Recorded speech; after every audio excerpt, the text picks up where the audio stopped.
I think we are live, guys, and welcome everybody to today's are we live? Can somebody just give us some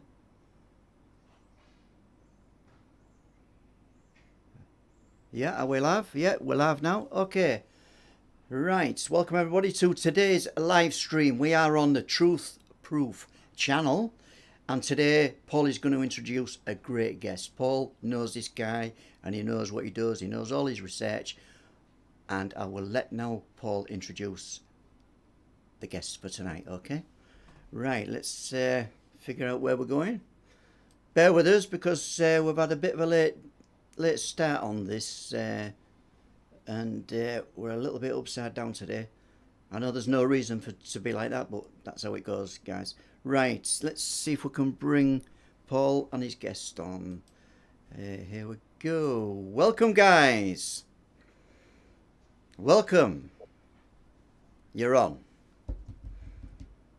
Excellent, and really looking forward to chatting with Paul Bestall tonight. And it's been, I don't know, a while since I've actually talked on his own show.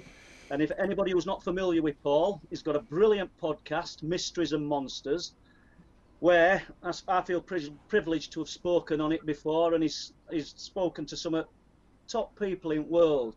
And yeah, it's welcome, Paul. Oh, delighted to be here. Thank you very much for the invitation. It's nice to have it reciprocated. So thank you very much for inviting me. I'm chuffed to bits to be here. Thank you. Well, no, you're welcome. I mean, I think we better start, Paul. You'll just tell us a little bit about yourself, and obviously for anybody who's not watched your podcast, we recommend that they do. But tell them about it.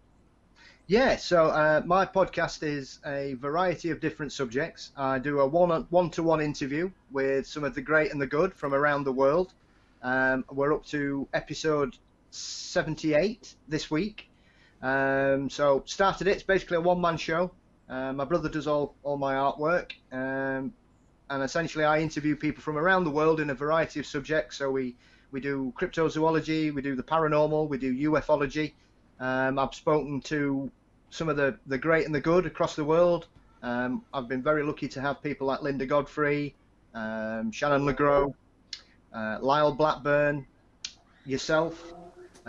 We've had Small Town Monsters on a couple of times, and the show's just kept on growing and growing. It was just something I just thought, let's give it a go. What's the worst that could happen? And we've been running now, just under a year and a half. And I absolutely love doing it. It's a real passion, and like I say, I've been very privileged to be able to speak to people who indulge me in my weirdness. So Paul, we'll just dwell on this for a moment. Where can people find Mysteries and Monsters? Yeah, so Mysteries and Monsters, you can find us on, all the episodes are usually uploaded to YouTube if you want to take it in that way. But if you use any sort of podcast app, Apple Podcasts, Podcatcher, Stitcher, Podbean, anything like that, you just type in Mysteries and Monsters and you'll be able to find all currently 78 episodes, and we release every Monday, and occasionally I'll drop in a bonus episode if I'm feeling generous. Excellent. Well, thank you. I think that's give them all that they need, because I highly recommend them. But tonight we'll start, if you want, let's hear about why you became so interested in the subject of unexplained, the paranormal. And I mean, obviously you've got your own sighting, which you touched on. I don't know a lot about it, from 207, but was there things before that, or was it the 207 sighting that got your interest? Well, it's an interest I've had since I was a kid. I was one of those weird children, Paul, where I was obsessed with Dracula and Frankenstein when I was like 5 or 6, and I was very fortunate to have parents that indulged my weirdness. So I was very lucky in that regard. Well, I consider it, because you know, most kids at 7 or 8 aren't allowed to read scary books and watch what would be considered scary films in those days, and things like King Kong. So I was very fortunate that they allowed me to basically enjoy these weird and wonderful things, and it kind of gave me a real appetite for strange things. And my grandmother was a psychic, so she used to do readings. She was friends with some very notable and famous psychics in the UK in the 70s and 80s as well. So we had that kind of upbringing. We lived in a haunted house. We lived in a converted vicarage, the other side of Barnsley from where you grew up, Paul, in a town in a place called Darton, which is sort of the Wakefield side of Barnsley. And so, as a child, I was kind of experiencing all these kind of strange things, and then the first thing that really got me into monsters in the real world was seeing the Patterson-Gimlin film of Bigfoot from 1967. And some would say it's been downhill from there. just to dwell on that for a moment, because there's been a lot of not controversy. It's been talked about for many years. What's your views on that footage? If anybody's not seen it, they can find it on YouTube, can't they? Yeah. I think it is one of the most controversial videos, because here we are 53 years later and we're still probably saying that's the best footage of Bigfoot that's ever been allegedly captured. All I've ever said is, if you want to prove it's a fake, then do it using everything that was available in 1967, because nobody's ever been able to conclusively recreate it. And if you can, then I'll eat a very large slice of humble pie and probably have a bit of cream on it, and we'll deal with it from that point onwards. But that's the key thing for me, because it's just such a very compelling video, and one of the biggest aspects of it that I think a lot of people don't realise is it's actually a female Bigfoot, because it's got breasts. Right. So I've always said, if you're going to fake something like that, why would you make it harder for yourself? You know, you just stick a man in a suit and get him running about. And there's been so many people that, oh, I've got the suit. Nobody's ever produced this suit. And to be fair, like I said, because I love weird and wonderful monster films, I've seen every crap monster film that's been made, probably, especially up to that point.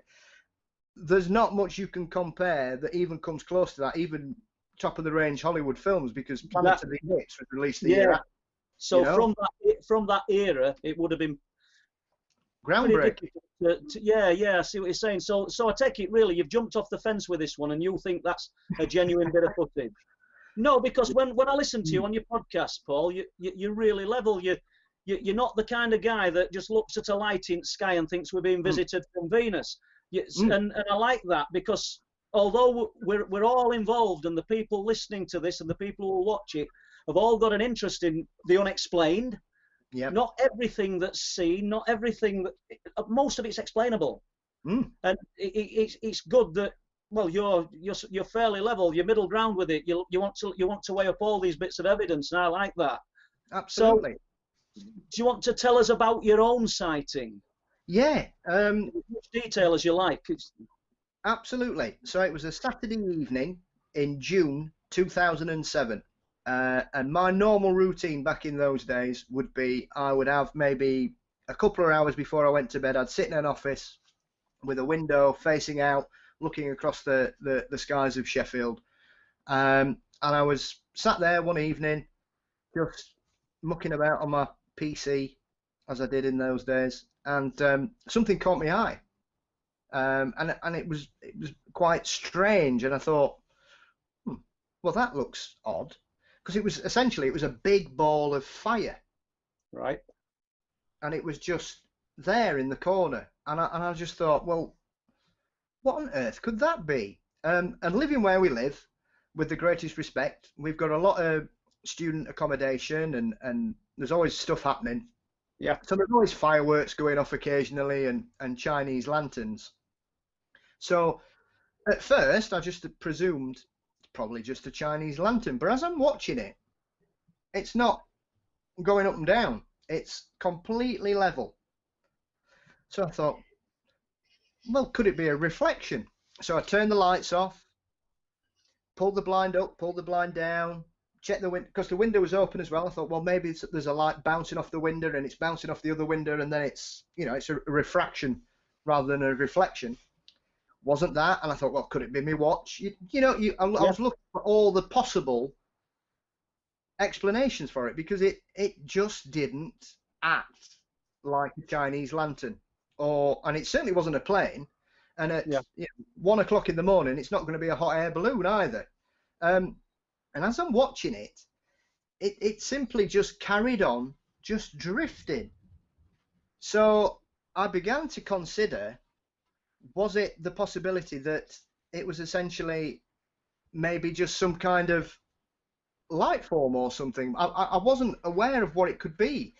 Yeah. So I'd checked everything. I'd made sure it wasn't a reflection, because we live near a busy road. It could be a street light, something like that. I thought, well, what could be possibly happening? And once I'd eradicated any possibility of a reflection or something bouncing around or that, I was absolutely baffled. And I watched this object for 30-40 minutes, and it just silently, I mean, that was the other thing, it was completely silent, no noise or anything, and it just drifted along, and it never dropped, and it never went up, and it just went off towards the south of the south of Sheffield, where I live, out towards the Peak District. Right. And so I was thinking, because I'm quite skeptical, well, not quite skeptical, but as you say, I like to be balanced. Yeah. I was convinced I'd seen some kind of meteorological phenomenon, and I was that convinced. I got in touch with the British Astronomical Association, and I said, I think I've seen a comet. Sent them an email, because you can report a sighting through their website. Sent them an email, and so they came back and said, oh, yeah, brilliant, when was this? What was it? So I explained everything to them, and they simply said, can't be, it's too slow. Yeah, well, when you said 30 or 40 minutes and it's travelling across your field of vision, you're thinking to yourself, it's kind of rules out a lantern. You done it, really. I mean, that would have petered out, or it would have been in distance by then. And I was thinking a comet when you said it, because if you've got it fairly face on, it would look like it's stationary for a while anyway. Yes. Well, it could be if it's a long way away, it would be in that position for a long time. But 30 or 40 minutes just slowly passing. Were there any reports in papers or afterwards or anything? Nothing. I've checked everything, because, like I say, where I live, it's usually quite lively at that time of night. You know, it's one of the main drags in Sheffield. There's loads of taxis up and down Friday, Saturday night. There's usually people walking home. It was a nice evening. That's why I say, I'm sat there with a window open at 1 o'clock in the morning. It was warm. Nothing. And obviously back in those days, we didn't have social media at the time. Twitter was barely in its infancy. Facebook had only really started picking up over here. So it was just really perplexing. And because I like I say, I thought it had to be some kind of meteorological phenomenon. And I don't know. When you said this thing, what colour what centre of it? Just so we can all. Yeah, so it was like a glowing ball of fire. Right. But it was obviously that hot, you could see the blue flames on it. It was, like I said, I could clearly see this. I mean, it probably was, I don't know, 300-400 foot up in the sky. Yep. I mean, it's not that high, really. No, there's no stars, there's no moon. It's just drifting silently across. Obviously, you could see the stars behind it, and it was covering. When it went past one, it covered it up. So obviously, it was below those. Yeah. So it was. I mean, I don't know, Paul. I think it's like a lot of things that we've seen, off East and North Yorkshire. It's going to remain unexplained. I mean, I would have thought not just for foreseeable future. There's been people better than me looking into it, and better than you, Paul. And they haven't got answers. Everybody's having a look. You get a lot of people who think they have got the answers. I mean, but they rarely have. Otherwise, it would be solved. So yeah, a brilliant sighting, really. But I know that there's other cases that you're interested in, Paul, and one in particular. And I'm no authority on these cases. I'll put my hand up and say I only know about what I know. I don't really read into a lot of people's cases or other cases. So I'd like you to enlighten us on, is it the Cash Landrum UFO incident? And that, it interests me because I've heard you speak about it. Yeah, I mean, it's interesting for a couple of reasons. When I say when it happened, I think that might make people sit up a little bit, because obviously it occurred on December the 29th, 1980. Instantly. So we know of a couple of other cases around that time, and essentially what happened was that there was two ladies, Betty Cash and Vicky Landrum, who were driving home with their grandson Colby in their car in Texas. and they were driving home, and apparently they saw a triangular pyramid-shaped ball glowing in the sky with fire coming out the bottom of it. And I believe Vicky was a born-again Christian, and she was so taken back by the sighting of what she was viewing, she presumed that it was the second coming of Christ, and therefore that was the reason she wanted to stop the car, because she wanted to be witness to a miracle, you know, similar to perhaps what happened in Fatima in Portugal just at the end of the First World War. So that was one of the main reasons they decided to stop the car, because at this point they were beginning to feel the heat from this object as well.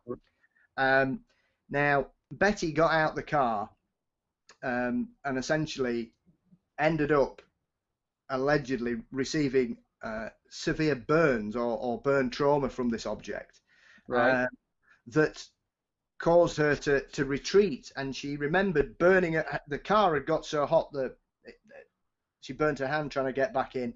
They got back in, and as they were about to leave, this light had carried on moving. Allegedly 12 black Chinooks came flying past, chasing it. Right. This for another 5 or 10 minutes, and then set off, went home. And that would have been the end of it. However, they both, and Colby, began to suffer severe health problems in the days after it that led to Betty Cash being hospitalised for 12 days. And all this is documented, Paul. You know, the hospitalisation. Yeah. Sorry about that.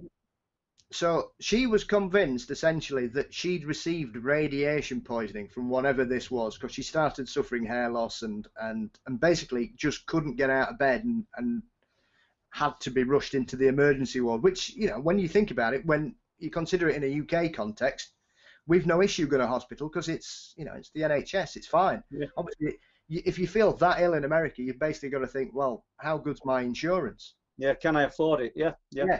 So she still took that risk. Now, that's when things start getting a bit strange, because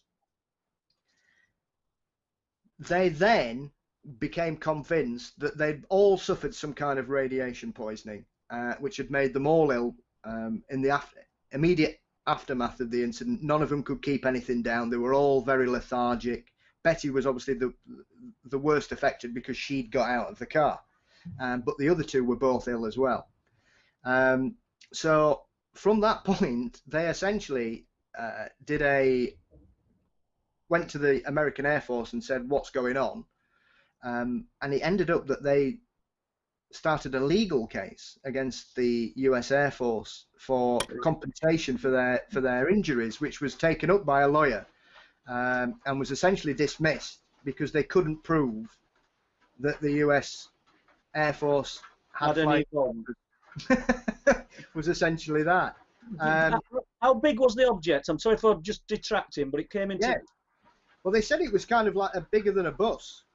So as wide as a bus, but quite tall as well. So basically, it was like a pyramid prism that was coming in. Just bear with me a second. Yeah. I've just got to shut my window because we're just having a massive thunderstorm. Excellent. We had one of them last time.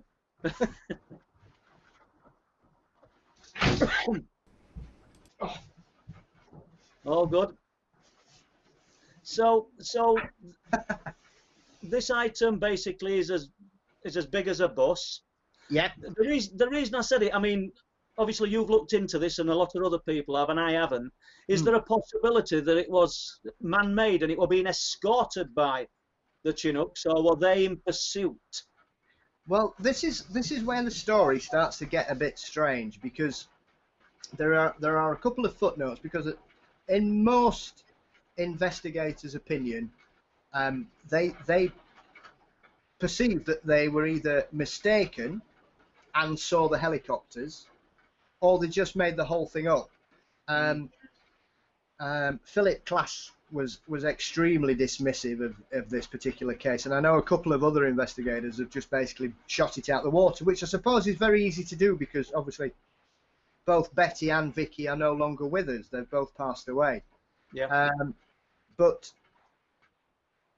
they were very compelling. I mean, Betty underwent hypnosis and recounted the story and she told it while she was awake. And now I'm not saying that conclusively proves that she must have experienced this, because we know how false memories can work, and if you believe something enough, you can it settles and becomes proven fact. Yeah, absolutely. So she'd convinced herself maybe that it had happened, but the fact that there were 3 witnesses, and Colby to this day still sticks to the story and what happened, it's very odd, because there are other things that she clearly did spend 2 periods in hospital. She was in hospital for 12 days, went home, and then she had a relapse and she had to go back in for 15 days. And they couldn't. Has there been any documentation of radiation poisoning? Now, here's the thing. When the case has been dismissed, they've only used her doctor's records. They've never looked at the hospital records. And the doctor that examined her in hospital said, in his opinion, she'd got very mild radiation burns. Okay, right. He was interviewed on television and he stated that fact. I think he was on Unsolved Mysteries in 1989, and they interviewed him at the hospital in Texas, and he categorically stated, in his medical opinion, she'd suffered some form of radiation burn. It's interesting, isn't it? And just to jump back briefly to the beginning of the story, you know, when you were retelling this account, you know, one of the witnesses sort of perceiving that this is the second coming of Jesus. I find that intriguing, that it doesn't take anything away from the case being genuine or being a man-made object that needed to be covered up, you know, from the public. You know, but we touched on this on one of the last podcasts. Some ladies in Sprotely, a mother and daughter, and when she saw the object and saw what they perceived as the beings, she believed they were angels. Yeah. You know, the mother, the old lady, the daughter believed they were aliens. It doesn't mean either are wrong, but it just. And then if we go back, I don't know, to ancient times, they'd perceive it as some kind of celestial, you know, holy intervention. But hold on, let's just have Les. I think he might have a few questions for us. Right. Well, I'll come in with a couple of questions here, and I think these are for Paul B. And let me scroll to the top. Just bear with us. We are right. Yes. Right. Tino asks, and this is for you, Paul Bestall. Ask Paul if he's aware of the Stocksbridge bypass sightings. Him mentioning, with him coming from Sheffield, he might know about this. Yeah. Does he mean in regards to UFOs or ghostly phenomenon? Because I've actually done an episode on Stocksbridge bypass. We'll have to ask Tino to come back into the chat and just ask you specifically, which he's referring to. Yeah. So we'll go on to the next one then, Paul. Has Paul done any kind of remote viewing? Ooh, I've never tried that. That's something like I say, since I've started doing the show, I'm kind of opening my mind to a lot of different things. So I'd love to try something like that. Wow, that sounds really good. Now, Wonky Wonders. Now, some great names on the chat, Paul, and there is really some great names. So, what does Paul think of the werewolf type beings? So, the werewolf type looking beings, what get reported? Yeah, as in Dogman. Well, I've been very lucky to speak to Linda Godfrey, who, in my opinion, is the authority on Dogman, as she was the lady that first brought the case to the media's attention. It's a very, very strange one, because there's a lot at play here, and I don't think, because obviously we've nothing in the fossil record that could even be a bipedal wolf, essentially. You know, one of the ways we explain the belief in Bigfoot is the fact that we did have giant primates that roamed all corners of the earth. So the possibility that one of those species existed is kind of one of the explanations put forward for Bigfoot. You can't do that with a dogman or the man wolf, whatever you want to call it. So are they seeing some kind of spirit being? Because obviously a lot of these sightings happen on old native land. in America, especially Michigan and places like that. It's very interesting. I don't have any answers, but I mean, Linda Godfrey has done several books on it, and she's a fabulous person to speak to, and her books are incredible. So it's very interesting. There is nothing there. I mean, the descriptions are very odd. Some of the people that have seen it are experienced hunters, so they know the fauna that's in the woods around them and what should and shouldn't be there. I'm sure most of them would recognise a bear that stands up, because once again, that's often put forward about a possible explanation. However, when it comes to the UK, I haven't got a clue. Well, that's an honest, yeah, that's a pretty honest approach to that one, Paul. I'll leave it with you guys then to continue. Thanks. Well, I think Tino's just re-commented, so let's just get Paul Tino in here. So he meant the ghostly monk and the weeping mother, Yes. the baby and the kids that appear under the pylon. Now, Yes. enlighten us, Paul, if you've got knowledge on this. Yes, right. So Stocksbridge Bypass, wonderfully, was opened on Friday the 13th in 1989. And obviously, growing up in the area as a teenager, we got to know about this kind of thing pretty easy. I did this as my Halloween special last year because it's one of my favourite stories, primarily because we have recorded interviews with the police officers that went to investigate the incident. So essentially what was happening was, during the construction of Stocksbridge Bypass, they had security guards looking after the stuff, because it was obviously just after the miners' strike.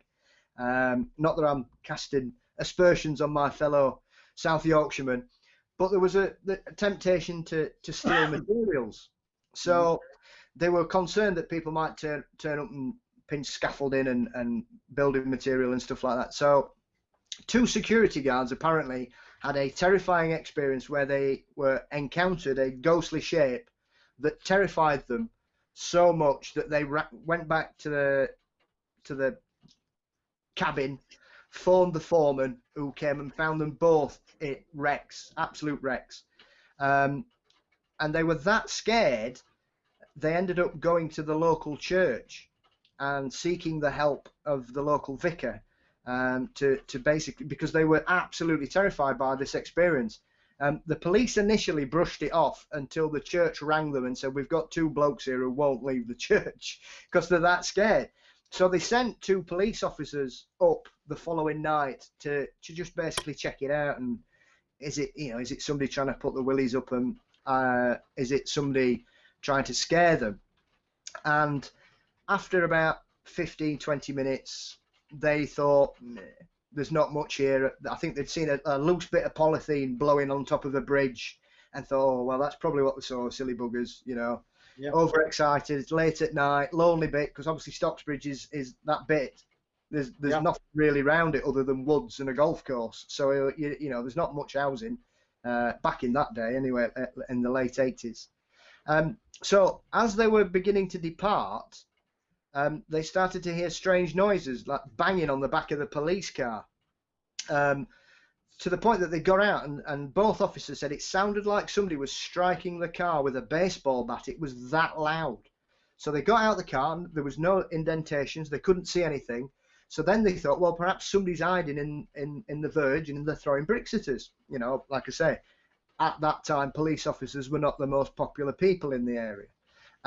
So that, at first, they thought, well, maybe it's that. So anyway, they decided that this couldn't go on because, it was a bit dangerous, these strange bangs. So they started getting a bit worried. Once again, got out the car, looked under, because they were absolutely convinced somebody had to be throwing something at them. But there was no bricks, nobody hiding under the car. There was no, they had a clear view around them. So as they get back in the car, suddenly one of the officers just screamed, and as a ghostly figure leant into the car in front of him, and he started screaming, and the other officer turned and went, what's the matter? And as he turned back, it was at his side, and he screamed. So they both went, ooh, and just drove off. Now, since then, it's been a very developing story, and the original reports were more about someone in Edwardian dress. That seems to have turned into ghostly monks and ghostly children. So the original event is sometimes put forward as people seeing a monk. They didn't. All 4 witnesses, 2 police officers and the 2 security guards, saw a man in Edwardian dress. I mean, the police officer obviously saw it clearer than anything because it leant into the car. Literally put its hands on the windowsill and leant in front of him and made him scream. And like I say, I did a full episode on this with David Clark, Dr. David Clark, who is probably best known in ufological circles these days. But back then he was a reporter on the Sheffield Star, and he interviewed both police officers, I think, 2 days after the incident, because it made front page of the paper. And he very kindly sent me the original interviews that were recorded on a ghetto blaster in Deepcar Police Station, I believe, which are also, so if you want to listen to them, I've cleaned them up a bit, and the original interviews with both police officers, including what they saw and what happened, is on the end of that particular episode, which was my Halloween special, episode 37. But what were David Clark's views on the sightings and your own?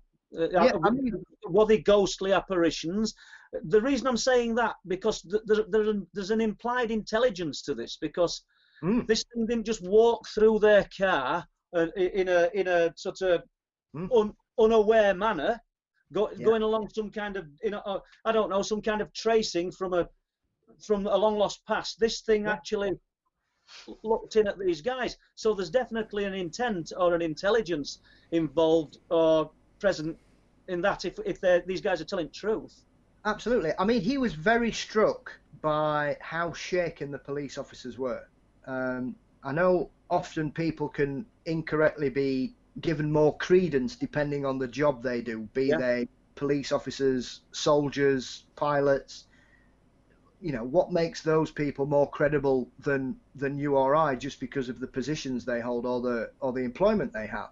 So he was struck because it would have been very easy for these police officers to just basically put it down to hijinks, or 2 security guards who didn't want to work there anymore. I think one guy lasted a week, the other quit immediately, and neither of them would work at night again. So it affected that. I mean, like I say, once again, you're talking about the late 80s in South Yorkshire. Jobs were not easy to come by. So this isn't a case of 2 guys who couldn't be bothered to work anymore. They clearly had an experience that scared them so much they gave up a full-time paid job, which at that time was not easy to come by. And for it to then affect the police officers more so, because the police officers' experience was probably more frightening than what happened to the actual security guards. I think he thinks something strange happened to them. What it is, who knows? Yeah, well, that's fair, isn't it? Any more questions, Les? Yeah, there's a question from Lisa, and Lisa asks Paul B, what do you know about the outcome of the Cash Landrum court case?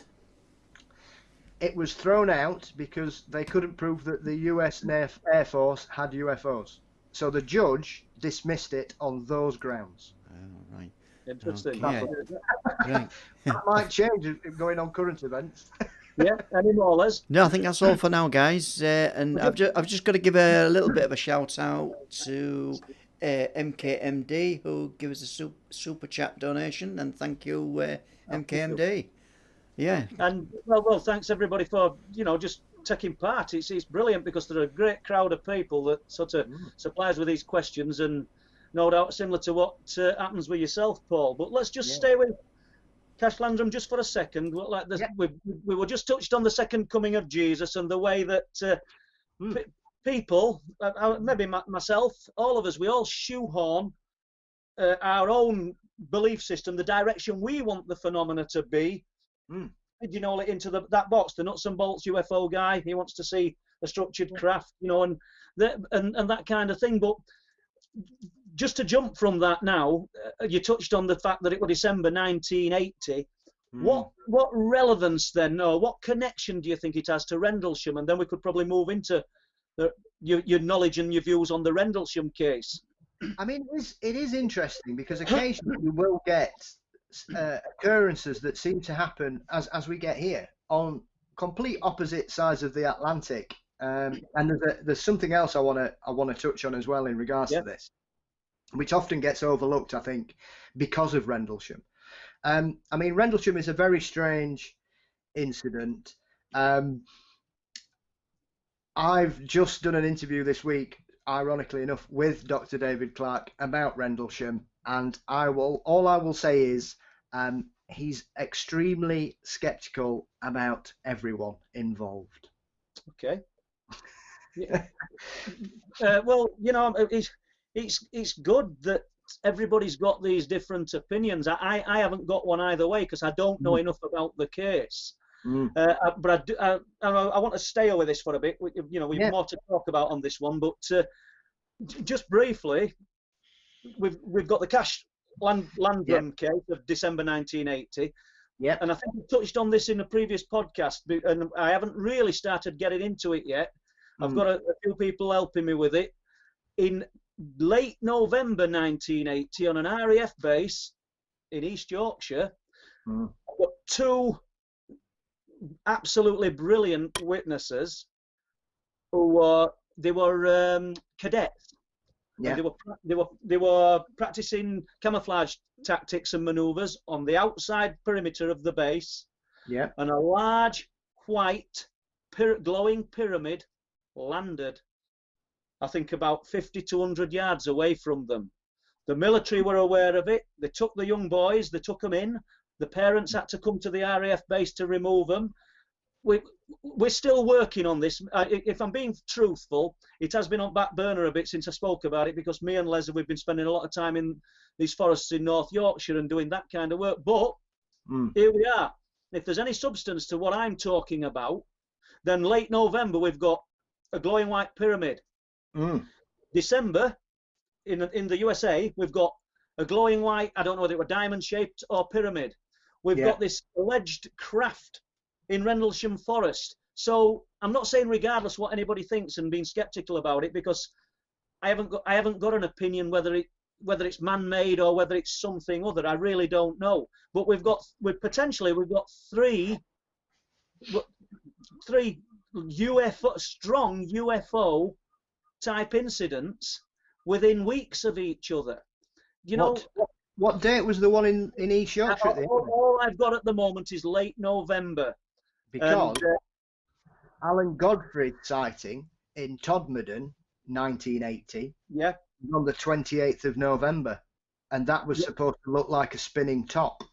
Yeah, well, these guys were air cadets. We've already started doing a bit of digging. I've not even said RAF base yet, and sounds a bit selfish, simply because people are all over everything. You start and say things, and before you know it, you find it's taken away from you. So me and Les and other people we're looking into this. We'll continue doing some digging with the witnesses. One of them is quite high profile, actually. A great guy. He's got a fabulous account. There was 3 boys. There's only 2 of them going to talk. I've spoken to one of them extensively. I believe his story. But let's just sit level here for a minute. I don't know if it's from outer space or whether it's man-made. Yeah. You know, that's the big one. But I just think it's incredible that we've got in a matter of weeks, month tops, we've got 3 in. I wonder how many more there are. I wonder if there's any other bases that have had this kind of incident. I mean, a glowing white pyramid or landing. It actually landed. Military personnel came down onto the outside of the base. They hadn't got guns. They'd got batons. They'd got Land Rovers with big lights on. They could see this thing. It just literally blinked out. It stopped. I think it's quite incredible, Paul. So right, carry on. Let's do some more. Yeah, I mean, pyramid sightings are quite rare as well. Yeah. What was the alleged shape of the object in Rendlesham? Well, this is the thing. It was mostly supposed to be just people were seeing lights. I know there's obviously the version when it happened where they kind of claimed it was disc with a pyramid top Yeah. that came down, because obviously that's the one that Peniston claims to have touched and Right. got his psychic binary download from, Okay. which obviously happened in the presence of John Burroughs, who didn't see anything like that. He simply saw shining light. So once again, we have a question of perception. Yeah. I think Yeah, saying, definitely. you know, like you said about somebody thinking, is it aliens, is it angels? So is this a question of what a person's mind can comprehend, or is it a way that a person's mind deals with these things? It creates an image to fit into what they expect or what they want. Yeah. I'm not sure, because that's the thing about the Rendlesham thing, because a lot of people forget as well. It happened over 3 successive nights. It wasn't just one evening. The first night was obviously John Burroughs, who was the first guy to see it, and then obviously he went back and came back out with Peniston and another guy, I think, and obviously Peniston and Burroughs saw it again. And then obviously that's when the rest of the base, the following 2 evenings, came out, which is when Colonel Holt got involved and the numerous other witnesses, because I think there was a good dozen people went looking for it. So that is something about Rendlesham that I find quite interesting, is that sometimes when you see people talk about it, they make out as though it all happened in one night, which it did. It happened, you know, what we would, you know, Boxing Day morning, the 27th and the 28th. So once again, leading up to what was going off, if you know, in Texas, basically a day after, that happened over there. So you know, like I said, like you say about that one in East Yorkshire in late November, once again is mirroring the Alan Godfrey case, because there was another police sighting 3 days before Alan Godfrey's of a strange spherical ball of light from the opposite side of the valley in that area of West Yorkshire. When you talk about spherical balls of light, you know, sometimes it's not necessarily that they're going to be a true sphere. In the next book I'm writing, I've got a fabulous account from an MOD contractor who was allowing me to say his job title and his real name when we go forward with this. And as part of his job, he'd been given a house that overlooked the sea, and he saw, I think he said, 6 spheres of orange light over the sea. Yeah. Put some high-powered binoculars on the spheres, and there's pyramids inside them. He said he could clearly see pyramid shapes inside the spheres. I'm not saying that's the case in all these spheres and the things that we're looking at off East and North Yorkshire, but it is nevertheless interesting. And then briefly just with Rendlesham for a moment. My good friend Colin Keelty put me on to a guy, a friend he used to work with, who was a radar operator, and somebody correct me please if I've got base wrong. I think it's RAF Watersham or Watton. I'm not sure the pronunciation, but it's close. Yeah. And they, after the incident, they were visited by military personnel, blue and white cars, men in suits, Americans, who took their tapes, gave them a dressing down that they'd seen nothing. He said the objects, whatever they were there. We saw them on radar. Yeah. So there was clearly something there. It's just, I suppose the $1 million question is, what was the something? Yeah. Well, there was supposed to have been an incident that happened on the next base from Bentwater, which is what these guys were based at. They were based at the military base, which was known as RAF Bentwaters, right, next to Rendlesham Forest. And then about 4 or 5 miles up the coast, you've got RAF Lakenheath, which is the next one on. And obviously they were both early warning stations. Yeah. Because the other question about all this as well is, this is the height of the Cold War. Yeah. So, you know, these were very heavily manned bases that the British military had leased to the Americans. Yeah, well, the base that I've just mentioned, if I've got the pronunciation right, because I said Rendlesham isn't really my thing, but that base was a British base. So we've got American personnel coming and removing, not removing, but taking the tapes away, you know, the radar information. So I just find it interesting. Something clearly happened, whether it was something that just needed to be covered up from the public at large, or whether it was something from another world, I don't know. But it's crazy. There's a very interesting thing, because obviously Nick Redfern's latest book is the UFO, the Rendlesham UFO conspiracy hoax, and Nick's investigation points towards it being a chemical or hallucinogenic test by the military on their own soldiers, Really? because they'd actually done something similar at Porton Down, which is out in the west side of the UK.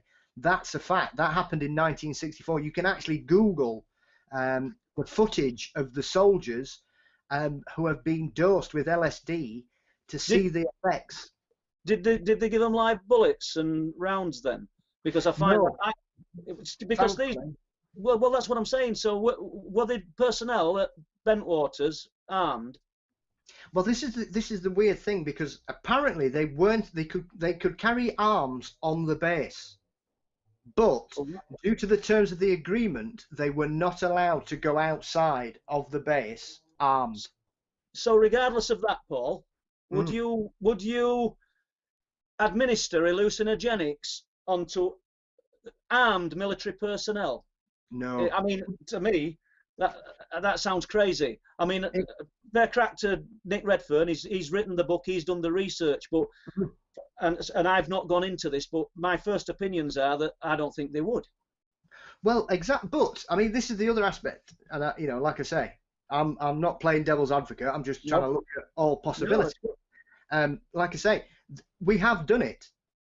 We've dosed our own soldiers with LSD and filmed them, and you can see the footage. So it's, it's a matter of fact. They have done this to people, and we know what, covert operations have gone on. Both UK and US militaries have done very, what we would consider offensive things to their own soldiers to test them. We've tested. We used to send guys out to the Pacific to watch an atomic bomb go off. Yeah, I know. But I still, every time in that, we'll not call it an argument, but every time in that discussion, I would jump straight back to the fact that would they allow armed personnel to be under influence of hallucinogenics? That sounds crazy to me.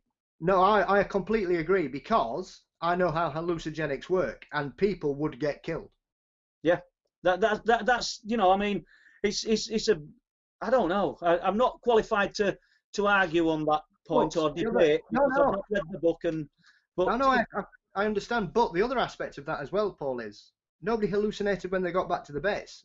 LSD is not something that lasts for a few minutes or an hour or so. If you're going to dose somebody with enough LSD that they start to hallucinate, you're talking about 6, 7, 8, 9, 10, even longer. People who have done LSD have had severe repercussions, and music industry, like I say, a prime example is this week we've sadly lost Peter Green, the founder of Fleetwood Mac. There are numerous stories of what happened to that band due to the LSD they took whilst they were on tour in America. So that alone says, well, how can you be so precise in a dosage that it would just wear off? Not only that, Paul, did they all see a similar thing? Well, no, they didn't. Were they all perceiving aliens? No, but what I'm meaning is, and I don't want everybody to think I've been tripping out on LSD, but many years ago, and you can look at a lamppost, and it'll start to walk. Yeah. Do you know what I'm saying? So you could look at trees, and forests can end up marching, but they were seeing alien type technology. Well, that's the thing. I've always said this, because hallucination is often put forward about a variety of phenomenon, Paul. And the question is, why would everybody see the same thing? Because everybody's concept and everybody's belief is different.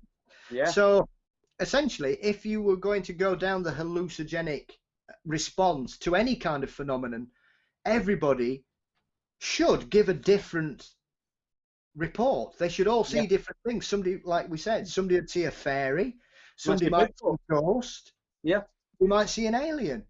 They wouldn't all see the same thing. So once again, you've got that as well, haven't you? Yeah.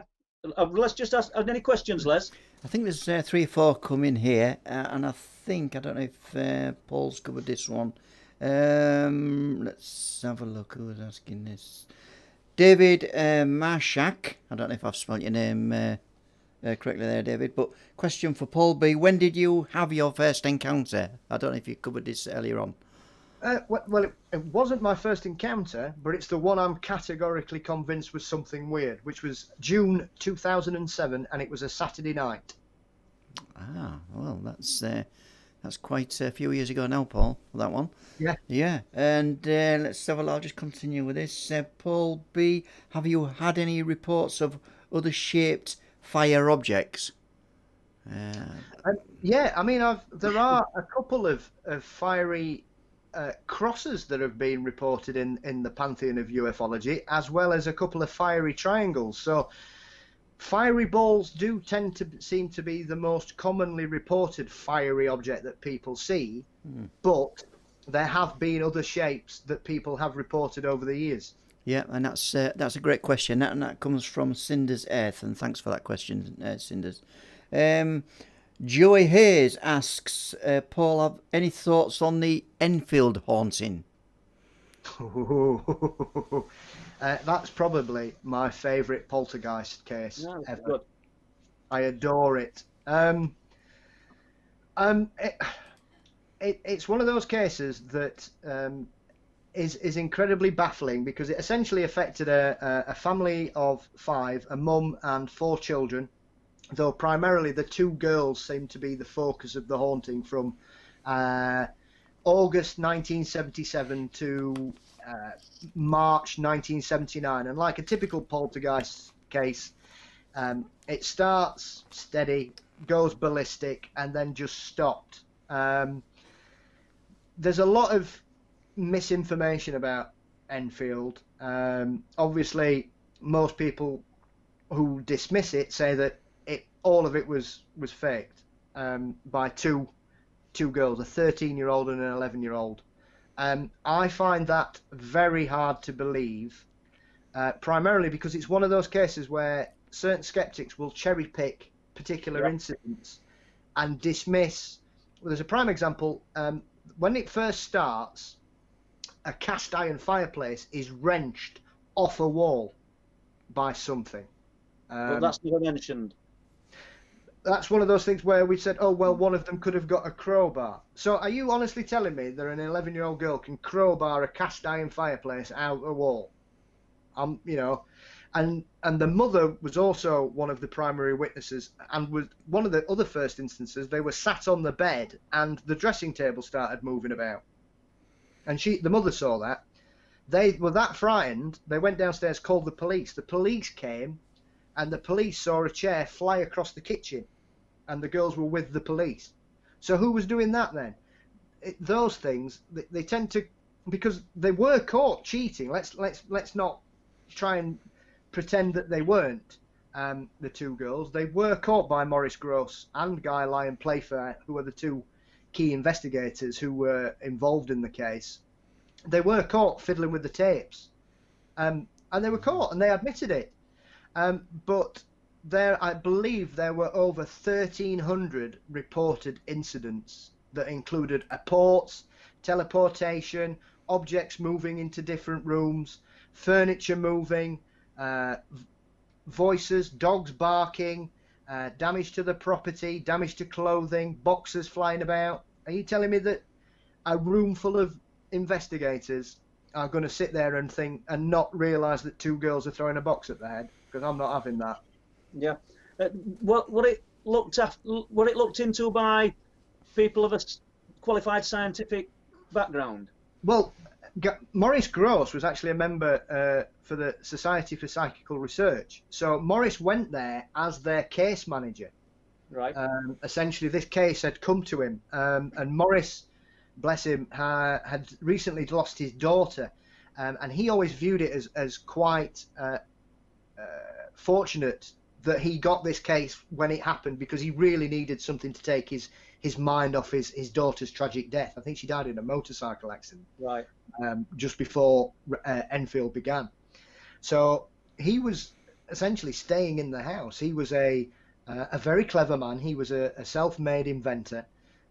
He was intelligent and articulate. So he was, a scientist, essentially, by trade.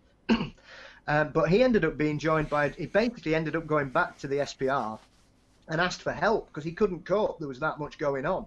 And which is when Guy Lyon Playfair, who was probably one of the best known poltergeist investigators in the world at that time, said, I'll come along.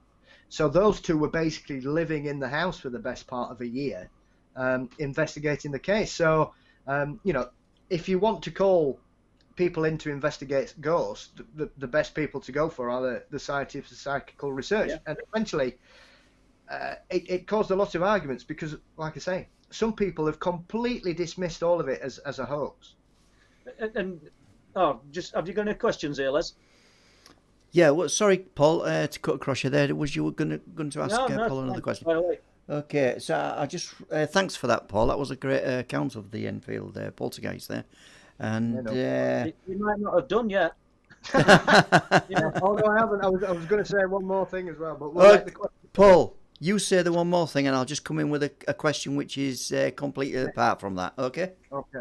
All I'll say is the Warrens were there for 2 hours. They had absolutely nothing to do with the case. So the Warrens' second film about the Enfield poltergeist is essentially a work of fiction.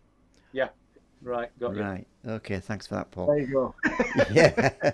Okay. I've got a question from Constellation Fleet, and the question is: looking at research behind anomalous implants that contain earthly materials, would you say that there is a good possibility that the intelligence is not alien, but from another non-human origin? Do you understand that one, Paul? Well, it would be alien, wouldn't it? It'd be alien to what we know and understand, but I've got where they're coming from. Yeah, I don't know if you get the gist of that. Non-human Yeah. origin. I mean, you could be churlish and say any foreign object in the human body is alien. Yeah. Essentially. Yeah. I'm not trying to be churlish, but it's a very controversial subject because I know there are a couple of people in America especially who specialise in the removal of said objects, and there have been some very well-known cases. I have to say, it's not a subject I've looked into very deeply, other than a brief overview. I know enough about it and some of the people involved in it, and for me, it's something like Magellan's disease, which is another very strange foreign object where essentially people are pulling bits of string out their bodies which is really weird when you see it. So I don't know enough about it to probably answer the question, I'm afraid. Right. Okay. I think what we're going to do, you guys, is there's a couple more questions, then we'll just have a couple of minute break. Just so you can get a nice drink or what have you. And so the questions are, I don't know if I've asked this one. I don't think I have. David Mashak, question for Paul B. How many shaped orbs have you seen? I've seen 2, but not the same incident. There was another incident in my late teens, which I wasn't the primary witness to it. I was the secondary witness to the aftermath. Mm-hmm. I don't really count that one, even though I did see something weird. Okay, yeah. And I'll go on to the next question, and then we'll go for a break, as I say, gents. Richard Van asks, what are your views on the findings from the Scholl or Skull experiment? Do you know anything about that? SCOLE. Scholl or Skull. That really does ring a bell, and I'm trying to think. I don't know tons about it, but it's a pity Derek Savory isn't in chat room, because I think he's been... And Mick Ganley, a very good friend of ours who's spending time with us now on Cliff Tops, and he might even be in chat. He's been working or liaising with some of the former members of the Skull experiment, and it's spiritual contact. I'm not qualified enough to start talking about it, because there'll be people listening to me and thinking he don't know what he's on about, and they'd be true. Do you know what I mean? But somebody might be able to help us in chat. Yeah. So, okay then, guys. My mind's gone completely blank, so I do apologise. I am aware of it. And I know it's on the tip of my tongue, but I just can't pull it out. No problem. So, for anybody who's just joined us, thanks for coming into tonight's live stream on Truth Proof with Paul Sinclair and Paul Bestall. And we're just going for a little 2-minute break, and we'll see you back in a bit. So, here we go. Let's have a look. bear with us. Oh.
Welcome back, everybody, to tonight's live stream. Paul Sinclair and Paul Bestall, and we're having some good subjects, some good questions from people in the chat. Thanks everybody who's coming to the chat tonight. Thanks for the super chat donations, very welcome indeed. And at some point in the very near future, we will be getting everybody's names up, so you'll be able to see your name on the screen, and everybody who's donated in the past, present, and whoever donates in the future. So back to Paul and Paul. I'll leave it with you, Paul Sinclair, to lead the way. Thank you, Les, and welcome back, Paul. Just before we leave Rendlesham and Cash Lundrum, that's the pronunciation, do you think the constant infighting with the Rendlesham Forest incident has sort of muddied the waters? And I don't want to get into any names or anything. I'm just curious because there's loads and loads of different opinions on what has happened.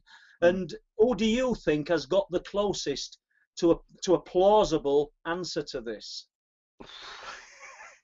Well, firstly, yes, because there's essentially 5 different versions of the event now, depending on which witness you speak to. My personal opinion is the one version that seems to have changed the least is John Burroughs's. Okay. And obviously the added aspect of that was that John Burroughs ended up becoming extremely ill. He had heart problems and needed an emergency operation, so he applied for veterans insurance 7 or 8 years ago. So he went to apply for it, and they told him he wasn't at Rendlesham, and he didn't serve there. So they turned him down for this operation. He couldn't get the insurance, to the point that he ended up having to get Senator John McCain's office involved. And as if by magic, his medical records appeared, as did his missing service record. However, they couldn't release them because they were highly classified for whatever reason. So they appealed it, and essentially he got his medical insurance because they basically changed their mind once McCain had got involved. That's a really interesting aspect about the whole thing, because firstly, why would they lie about him not being there? And secondly, why was it highly classified? Now, that might mean a variety of things. It doesn't necessarily mean he was involved in an alien incident. It may have been that he was working, because there are rumours that Rendlesham, the Americans were secretly holding nuclear warheads there against the Warsaw Treaty, which would have essentially been classed as an act of aggression by Russia at the time. That's another alleged explanation for the events at Rendlesham. There it was a cover story for this nuclear warhead fiasco. Right. But the fact that Burroughs had to get his senator involved to get insurance, it's just another layer. Yeah. You know, this is, in ufology circles, this Rendlesham incident is like an onion, Paul. You know, every time you peel it, you think, oh, we're there, and then another layer appears. You're like, oh my God, what's happening now? So I don't know. Like I say, I'm not saying that anybody else is exaggerating or making things up. However, Burroughs has always struck me as someone who has been extremely honest in his recollections since that date and continues to do so. And I'd really like to have a chat with him one day, actually. Well, you just might do that. And his story has stayed pretty consistent then, really. Yes. I mean, there's probably, I don't mean a grain of truth, that would be being unfair to the other witnesses, but there'll be elements of the actual incident that they're all telling that are correct, but perhaps, I don't know, perhaps it's just snowballed with some people over the years and become something that it didn't start out as. Do you know what I mean? And well, that's the thing about it, Paul. What the versions are now are not the versions that were originally reported. You know, Penniston took notes at the time, but none of this download information's in there. None of this touching the crafts in the notes. Holt's tape is famously put forward as proof, but that's not the original tape, and it's not all of the tape. It is an edited copy of the whole night. So that's not a true reflection of what actually happened either. Not that I'm, you know, like I say, I'm not casting aspersions on anybody, but sometimes both things get put forward as evidence, but the actual evidence doesn't match what the supposed experience is now. And that, for some people, is too big a hurdle to mount for them, because they're saying, well, they don't match, therefore which one of them's true? Because either the original reports are true or this version's true, and if this version's true, why did you not say it then? But then of course, you know, it's a mess. It's a bit of a conundrum, isn't it? Right. Well, we'll cut Rendlesham then, and the other incidents, and we'll go to one closer to your home, which is the Howden Moor incident. And I'm intrigued. I'd love to hear more about this. And what year was it? 1997, weren't it? We've got the year now. Yes. You've got knowledge on this, Paul. I know you have. So share it with us, please. Yes. So this is a very strange incident from my hometown, where March the 24th, it was a beautiful, clear, frosty evening, and everybody was outside because Halley-Bopp was due to fly over. So a lot of people were out star spotting. So there was more people out that particular night looking to the skies than there would normally be on a cold March late night in Sheffield. And all of a sudden, the police started getting reports of something on fire flying through the sky, to the point where people thought an airplane had come down and crashed. People had heard loud bangs. There were witnesses saying that they'd seen this streak of fire flying through the sky. So obviously a lot of people thought it was a comet. There were that many reports that over nearly 200 people, including the police and mountain rescue, were mobilised overnight to go into the Peak District to search for crash debris, because so many of the witnesses were convinced that they'd seen a plane on fire and it had crashed. They'd heard an explosion, they'd heard booms. The police had to go because they got so many reports from so many parts of Sheffield. It had to go. And they searched an area 50 square miles and didn't find a thing. Okay. So obviously they began to think, well, what on earth has gone on? So people began to suspect that the RAF may have been doing something. So they went to the RAF and said, have you been on manoeuvres? And they said, no, they haven't.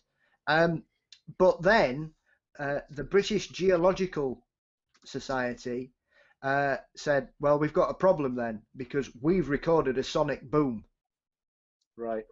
So all of a sudden, the RAF then decided that someone had accidentally accelerated over Sheffield and broken the sound barrier. That's what they said. This explanation came afterwards. Oh yeah. Well, they denied being there. I mean, and then straight away we were like, well, why? It's one of those things, Paul. We get this so many times where, you know, if they came clean and were honest, you know, I think it's more to do with the fact they probably woke people up if that's what happened. But it's the fact that so many people from all over Sheffield saw this. I mean, a plane flying through the sky, breaking the sound barrier. I've seen it because I used to live on a flight path as a child growing up. So they used to fly over my school fields once, twice a week for a good 2 or 3 years till people started complaining about it. What shape did they describe this object as, or did they just say a fireball? Fireball. That's what most people said. They saw a fireball or an arrow-shaped object on fire, which is why a lot of people thought it was a plane, because some people said it looked like an aeroplane. But like I say, an RAF plane breaking the sound barrier does not look like a ball of fire. Don't matter how you look at it. That's not how it looks.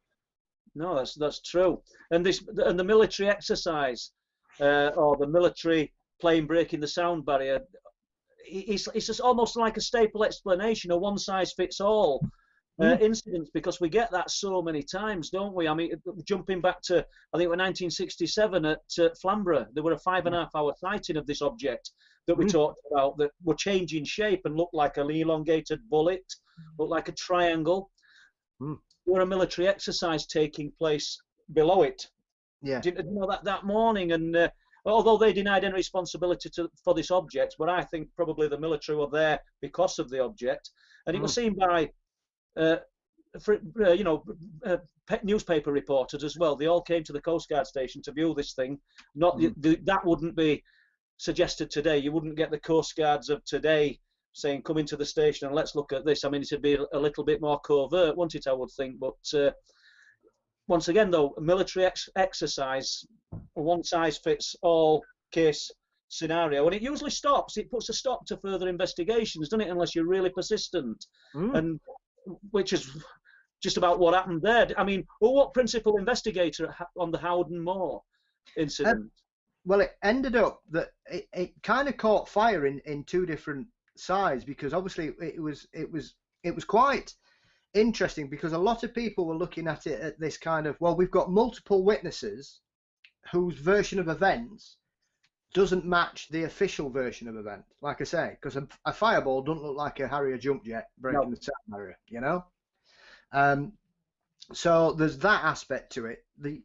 And then you've obviously got the fact that it was only when the evidence of a sonic boom occurring that they actually then started to come clean and say, well, yeah, actually we do.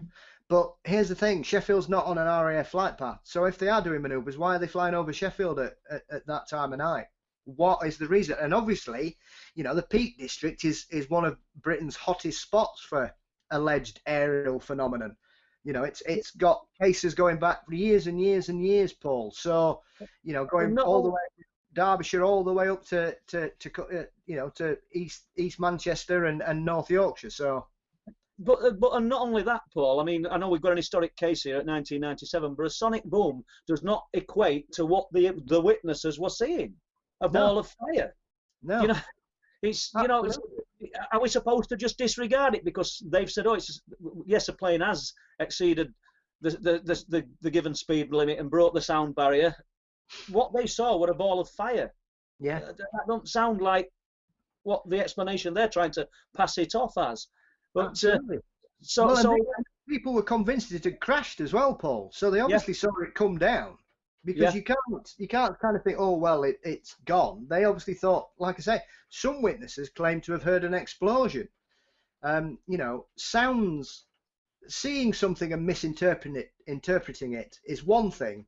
Hearing something and completely misinterpreting it, because an explosion, once again, well, is that a sonic boom? Well, if it's a sonic boom, because these people are saying they saw it come down and then they heard the explosion. Yeah? That doesn't match it either. So were they anything structured seen or reported, you know, before or afterwards? You know, as in we call it a structured type craft triangle or anything? Well, like I said, some people kind of said that's why they thought it was an aeroplane on fire, because it looked like a V shape to some witnesses, but other witnesses only saw the ball of fire. Because, like I said, this was seen over various parts of Sheffield. It wasn't just one particular area. So this thing had kind of come across the city, and I'm very annoyed because I never saw anything, to be fair, or heard anything. It was only the day after when I saw the paper. I was like, bloody hell, we've got UFOs over Sheffield, and I've missed them. Typical. Well, you know. Were there any members at police force reported seeing or hearing anything, or were it just civilians? There were from what I'm aware of, there were a couple of off-duty police officers, which is what gave it more credence. But it was that and the amount of people that rang up that just made them, they had to go, because so many people from so many different parts of Sheffield had seen this alleged object, and therefore, once again, I mean, even if it had been a comet or a meteor, they still never found anything. Now that's not to say nothing didn't come down or it didn't land where they thought it did, but you know, you send nearly 200 people. It cost £50,000. The search mission. Yeah, in 1997. You know, you're not. Yeah. I mean, if you're the chief constable of South Yorkshire Police, the first thing you would do, in my opinion, is ring the RAF and say, right, has one of your boys been mucking about over here? Because to spend £50,000 on a search mission for something that allegedly didn't happen is another aspect to the story that doesn't make sense either. Because if it's only just an overeager pilot. Yeah, a lot of money for a bit of fun. Exactly. Yeah. So, is there any more you want to add to that, Paul? Well, it's still, you know, for some people that was the end of it. The RAF admitted that it was one of their pilots, and that was that. However, for a lot of other people, it's once again another weird sighting above the Peak District, and you know, a continuation of decades of weird lights in the sky in this area. Have you any more cases that you want to touch on, or ghost cases or anything like that that particularly interest you? Well, I mean, obviously somebody's mentioned my favourite Enfield, and I got me a little bit of criticism in there at the end, because that's one of the things that really frustrates me, because you know, like I say, I grew up in a haunted house. Yeah. And my cousin had a poltergeist who we very kindly called Fred, in one of their pubs that they ran, and that was one of my favourite ones. I keep meaning to pin them down to write it up about that, because that was like crazy stuff. Because remember the old telephones when you'd have them on the base unit, the big wire. It used to like picking the phone receiver up and dancing it around like a snake. Right. So who's doing that? You know what I mean? That's not a kid mucking about, Paul. There's a definite intelligence to all of this, isn't there? You know, there's a brilliant case that I'm still working on at Humpty-Doo, where I wouldn't say an alleged UFO landed. I've spoke to all three witnesses, and they all sing from same in sheep that this UFO landed in the compound at the back of their industrial unit. Yeah. In 1998. Yeah. Which is interesting. But before that, there were lots and lots of what they perceived as poltergeist activity in the unit. It was a former engineering unit, and they said that there were boxes of washers and nuts and bolts just dotted around edges of this place. Were massive. You could drive double-decker buses into it. That was their job, was spraying open-top buses and doing fairground rides and things.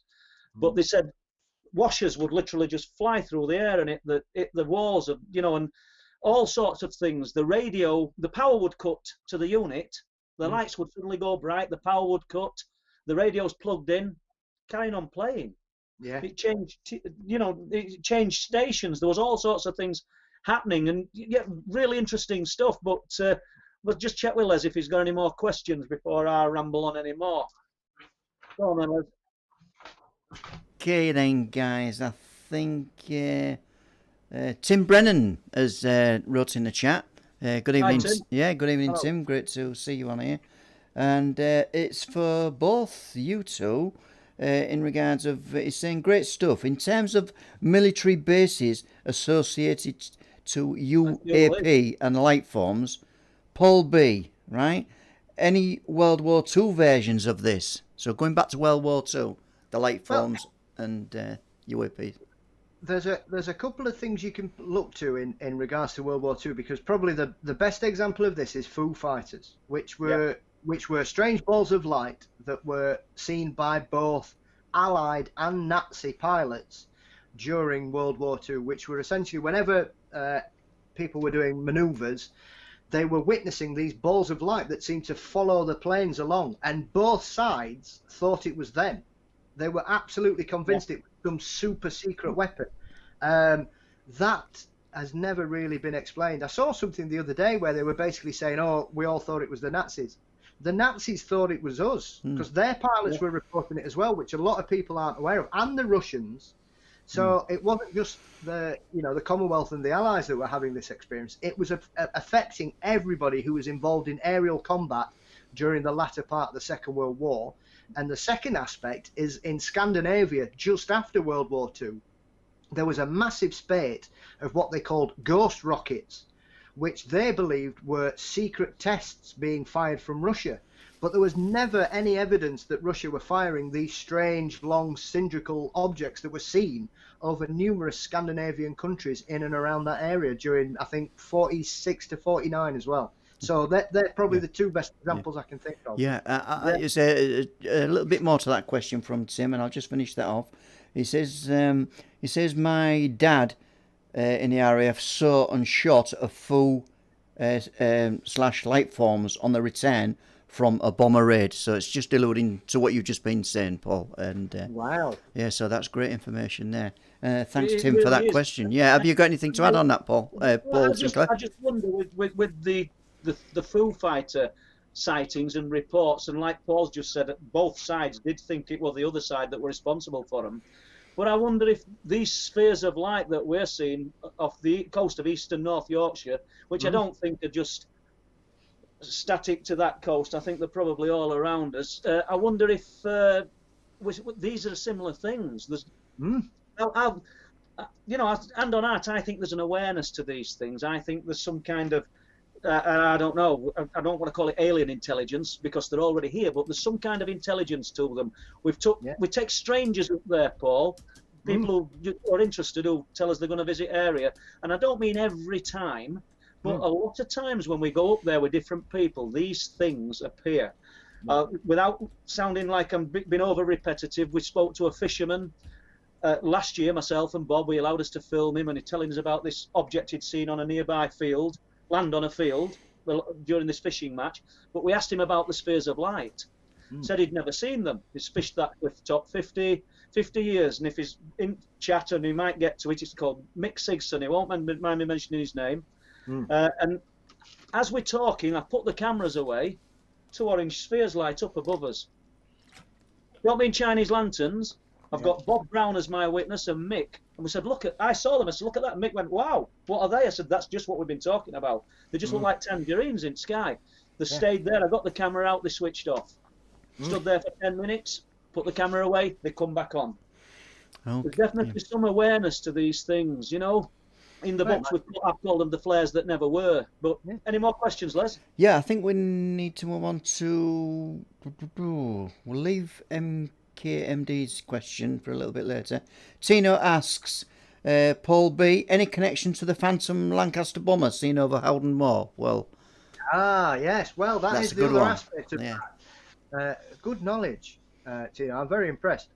Yes, I mean, obviously, the other aspect of the Peak District is that there has been numerous sightings of ghost bombers flying in the area.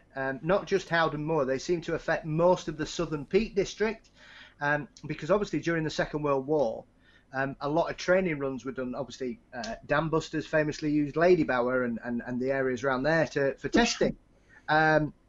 So a lot of air bases were obviously based in that area, and there is a notorious part of the Peak District known as the Dark Peak, which I believe there's about 45 air crashes on there, and it's open to the public. You can go. It's not the easiest place to find because it's off Snakes Pass, so it's not a trip I would recommend outside of the summer, and especially I would always recommend anybody go there in the daytime.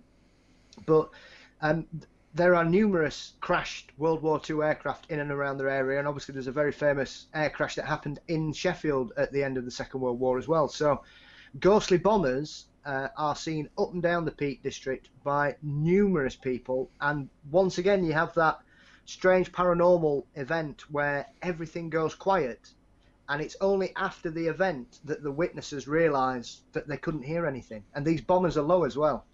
So, Paul, are they actually seeing a ghostly bomber, or are they seeing a sphere of light? They're seeing a physical plane. Wow, that's.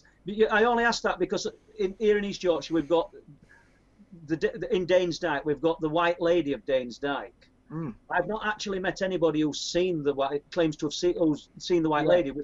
They've seen spheres of light and attribute it to the White Lady. On the cliff tops, we've got the ghost of big railings, and they're assuming it's some, I don't know, fisherman or something. It's a sphere of light. Yeah. So go on, Les. Any more? Yeah, I think coming back to Paul B's haunted house, Jane Bowery. Yeah, Jane Bowery is asking, really, can you tell us any more about the haunted house where you lived, Paul?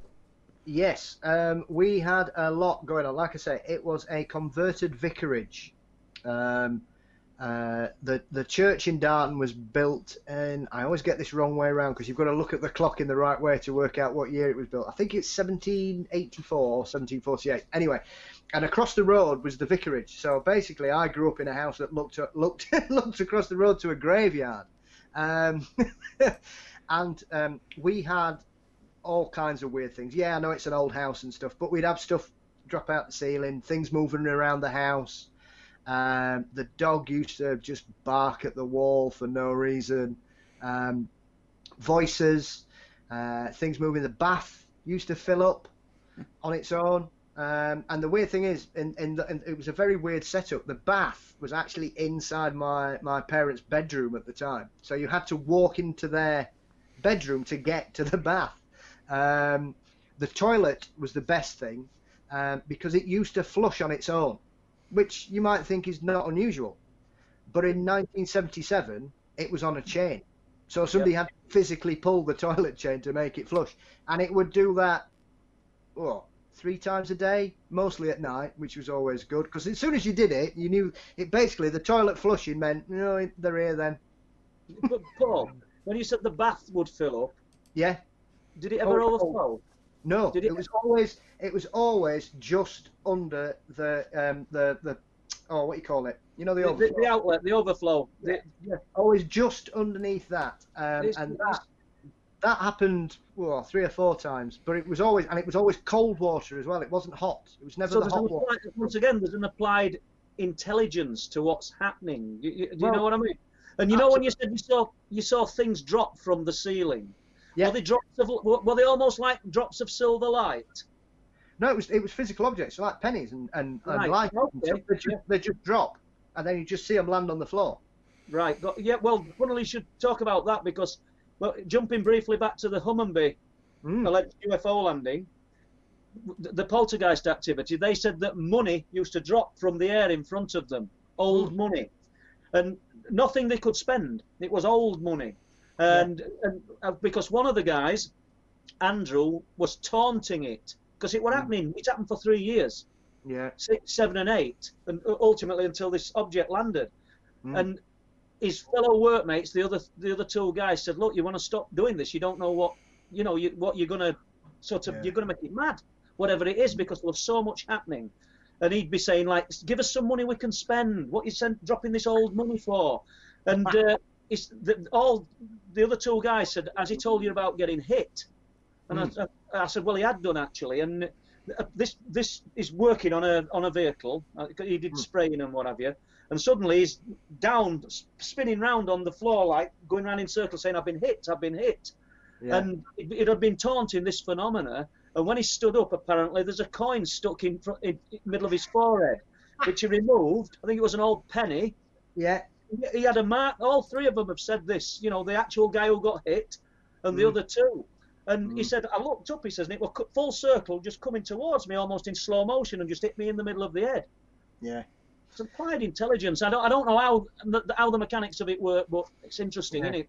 It was. I mean, it was very strange. It was just a very strange house. It was, yes, it was old and creaky and whatever, but we had so many strange things going on there. I mean, apparently I used to have a guy who used to come and sit on the edge of my bed every night, an old guy, and talk to me, very friendly, and he would talk to me about the war and things, but he wasn't what was in the rest of the house, because that was very different. Yeah.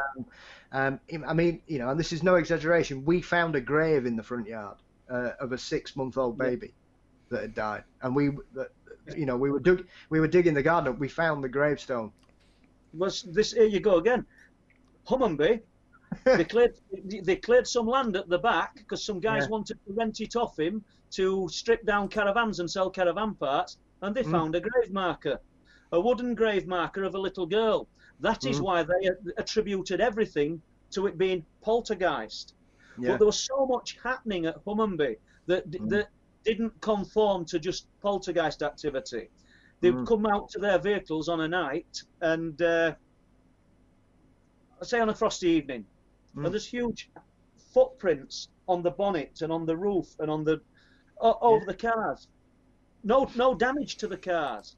Yeah. All sorts of strange things were happening. I think it's a fabulous case, but fire away with your property, Paul, if you've more to tell us.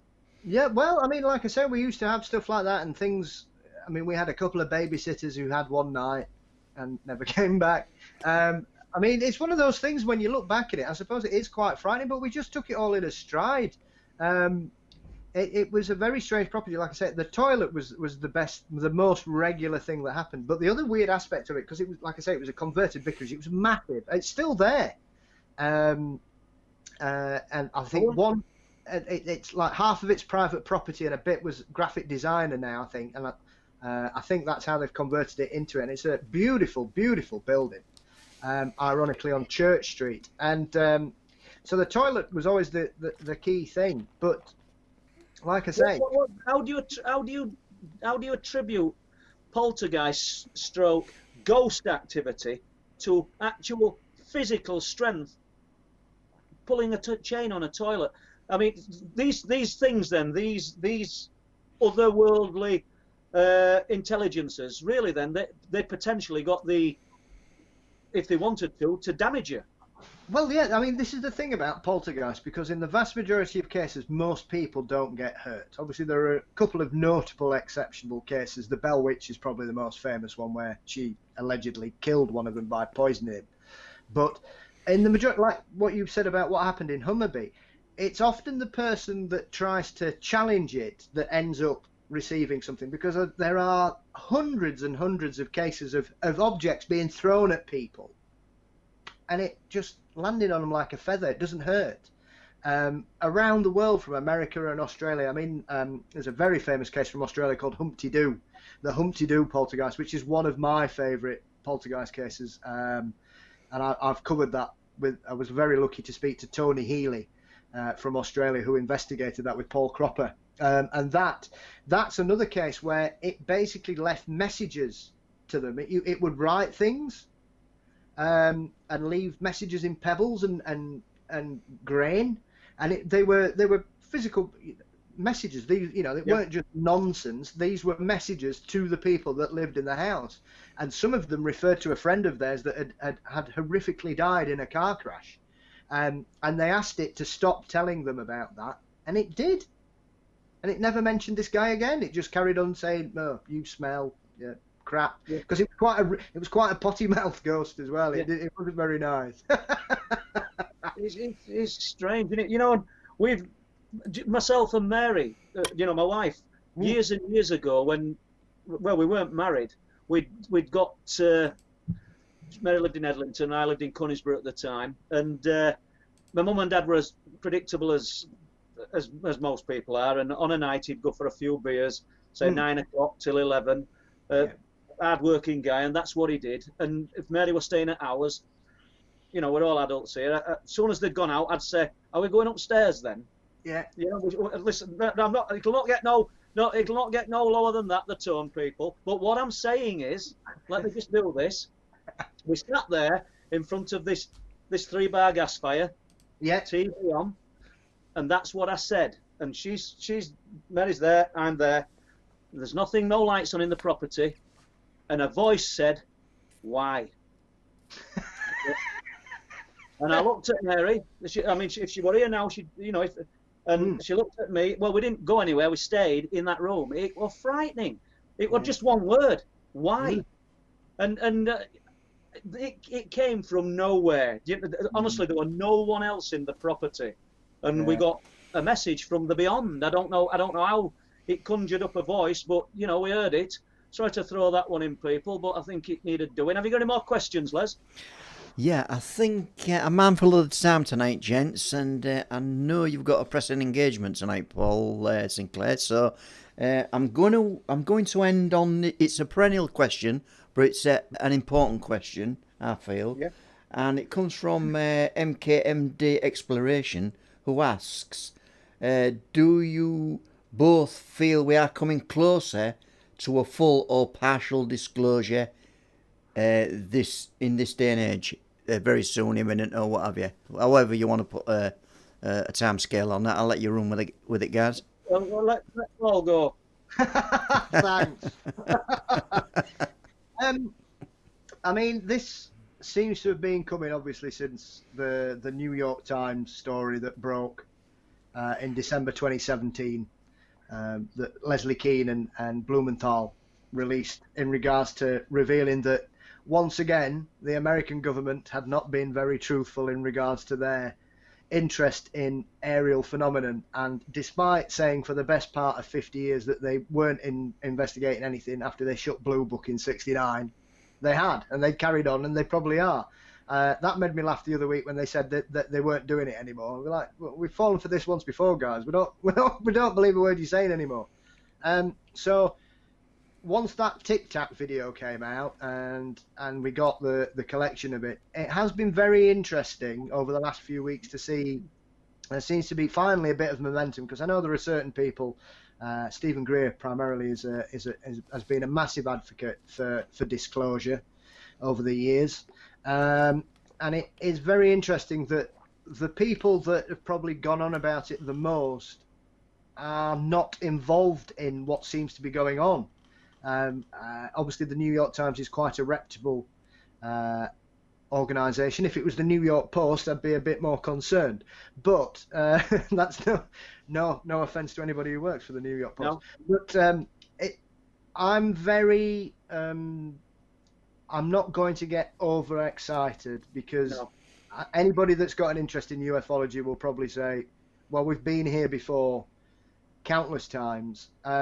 Let's just see what happens. I think the fact that they admitted that they had been investigating for once, and the fact that they're saying that something else may be coming, I think we just need to be careful about what we expect, because it could be something completely mundane. You know, it could simply be confirmation that there is life not on this earth, but it might just be a bacteria. You know, let's just rein it in a little bit, and you know, I hardly expect they're going to throw open the doors to Area 51 and say, here it is, because don't you think, Paul, that the Tic Tac video, the things that children are being able to access on TV, computer games, all alien related, all acceptance, we're sort of getting absorbed into the scenario where we're comfortable with it, And I'm not saying that there's going to be disclosure, because I don't personally think we're going to get it. My own feeling. I think it's already happening. I think it's just a drip, drip, drip of information. And we're already comfortable with the idea of alien models and alien posters and alien films, and it's the culture, it's the modern culture, it's what children grow up with. So it probably won't come as a massive shock to that age group if it were disclosed. But is it any different to what we grew up with? Well, probably not. It's just evolving. It's just evolving. No, but I'm saying it's for me. I don't think it's got more prevalent. I think it's something that's been with us since the end of the Second World. Since Kenneth Arnold, kicked the official modern era of ufology off in 1947. The 50s were full of films about UFOs, and we had people like Adamski claiming that Venusian brothers were here to enlighten us and make us all love each other as one civilization, and only when we came together. Look at Star Trek in the 1960s. Star Trek is an ethnically diverse group of people from Earth traveling the universe to spread love and essentially understanding and knowledge and respect. So for 60 years, that's been quite a positive tenet. Yes, I know there's always this horrible alien, but we had that from H.G. Wells. War of the Worlds was written in, 1897? So, and despite the fact I was told as a child that was based on a true story, I was very disappointed, but glad to know it's a work of fiction. And it's one of my favourite books, and one of my favourite albums is War of the Worlds. I adore it. So I don't think things are that different. When I was a kid growing up, He-Man was on the telly. He-Man is an alien, because he lives on the planet Eternia. So you've got a hero who lives there. You've got Flash Gordon, Buck Rogers. These people have been with us. So I just think it's part of our culture and has been since the end of the 19th century. Yes, I think it's more prevalent now. For example, you look at zombies. Now zombies are super cool. Whereas they kind of dripped along from the 1960s, 70s, kind of lost out. Nobody was really into zombies 20 years ago. Now they're everywhere. So I'm not saying the zombie apocalypse is coming, but okay, guys. Yeah, sorry, Paul. Was you going to say something? No, just one last thing, and I'll not labour on it, but the UFO desk and the UFO reporting, when did that cease, and when they were no longer taking an interest in it? Was it 2009, 2010? What, over here? Yes. Allegedly. Yeah, well, I've got a letter from RAF Stakston Wold about an alleged object that were filmed by my son-in-law, telling me that all UFO reports are now sent to RAF Leeming. And that was in 2011. After the desk closed. So, we can't believe everything that these official bodies are telling us, can we? Well, of course and I've got a letter. Anyway, all I'll ever say about officialdom is if you believe that the military will always be honest, you only have to look at the history of the Second. I mean, I studied the Second World War, and Vietnam is a prime example. We are only ever told what we are supposed to know. It's as simple as that, and it has always been that. It's not just let's not just hit America with a stick. Everybody's done that throughout history. We the people are on we live in a need to know basis, and most of the time the people in charge think we don't need to know anything. Thank you very much, and thank you everybody for fabulous questions. Tino, Lee Roscoe, Aldo, it's great, lovely to chat to you, Paul. Yeah. No, my pleasure. Thank you very much for inviting me. It's been a real pleasure. Yeah, you're welcome. And I know you mentioned it at the top of the show, Paul B. But for anybody who wants any more information on anything that you've said tonight, is there anywhere they can go and find it? Yeah, I mean, most of the subjects I have covered, like I say, I have done an episode on the Enfield Poltergeist with the original tape recordings of the Poltergeist talking, Bill. So I've got that. We've got Stocksbridge, anything like that. Most of the subjects I've covered tonight, I have covered on my show and will continue to do so. So you can find most of them, or if you want to get more information on specific things I've talked about, just look up Mysteries and Monsters on your pod app, and you'll be able to find hopefully an episode that interests you. And if anything you want to do, you can just drop me an email at mysteriesandmonsters@gmail.com if you want to talk to me more. Right then, guys, you've both of you have gave us a brilliant show tonight, and thanks again to Paul Bestall for coming on to tonight's podcast. Thank you, Paul Sinclair, for your time tonight. And this is Les from Digital Creations, and we'll catch you two at some other period. Good night. Thank you very much, okay. And thank you, Les. Okay. Right. Okay. So let's have a look. There we go. I'm on screen, guys. Yeah, I'm on screen, guys. So yeah, thanks again for everybody in the chat. Thanks for the super chat donations tonight. That's absolutely mind blowing, really. And we'd just like to thank everybody, as I say, who came into the chat and gave us some great questions. All the regulars are in there. Tino, everybody, Tim, Cinder's Earth. I'm sorry we didn't get to ask your question at the end, so I will put that question, what you did write in the chat, to Paul Bestall and see if we can get some little talk on that. So, thank you very... So,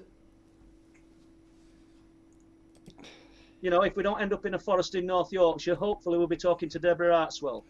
Yep, so you probably heard that on the stream there. We ain't got Paul on picture, but Deborah Hartswell is on next week's show. So that equally will be, I'm sure, will be a good show as well. But thanks again, Paul Bestall, Paul Sinclair, from everybody here at the Truth Proof live stream channel. Good night.